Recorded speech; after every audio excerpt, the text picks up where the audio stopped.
It's hard to believe that The Lion, the Witch and the Wardrobe is a story that is barely 60 years old.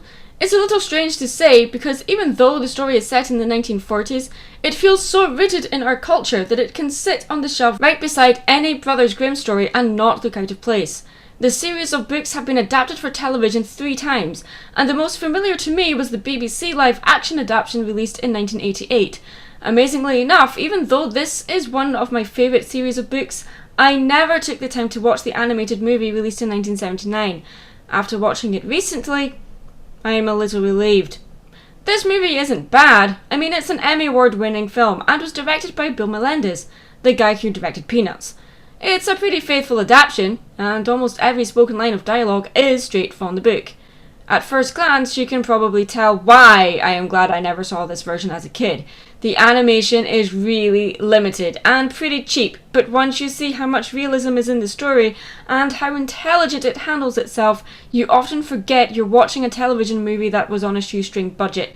It was emotionally moving in all the right places, and it didn't rush through the story, but at the same time, it just felt really dated and corny. The voice acting is a little over the top and doesn't match up with the limited animation.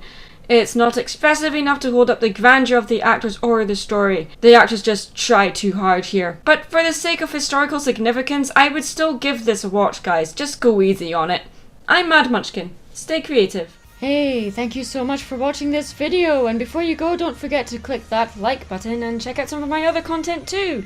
And hey, if you really like what you saw and want to see more, go ahead and click subscribe.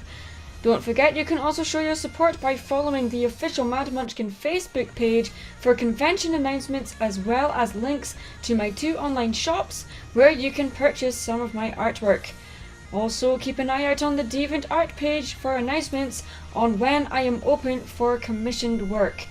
Don't forget you can also show your support by becoming a Patreon on my Patreon page, where you can win exclusive rewards like badges, stickers, discounts on commissions, and limited edition personally signed prints, as well as giving me ideas for what to cover in future videos.